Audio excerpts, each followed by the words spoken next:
Good morning, Jomerica. Good morning, Philippines. And good morning, world. So, 3 days off ang lolo nyo ngayon, guys. So, nagplano ako na mag-biking. So, dumiretso muna ako na aming sala at nag-exercise ng paunti-unti para hindi mabigla yung aking katawang lupa mamaya sa pag-exercise ko at pag-biking. Then, dumiretso na rin ako sa aming banyo, guys, para maghilamos, mag-toothbrush at maglagay na aking skincare sa aking face lock.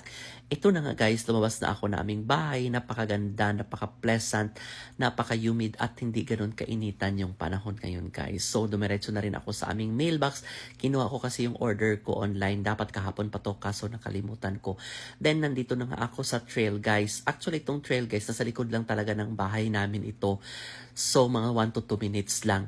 Ayun na nga si Kuya, guys. Kuya, wag po. Charats lang. So, ito na nga, guys, si Haring Araw, na mataas na siya. Pero, napakaganda ng panahon, guys. Hindi siya ganun kainit. Hindi din siya ganun ka maulan. So, nag-walking muna ako, nag-jogging, walking, while waiting sa boilets. Charot lang. Ito na guys, I'm working as an emergency room nurse here in America. So, kailangan natin ng physical at stamina din guys, at saka work-life balance. Yun lang.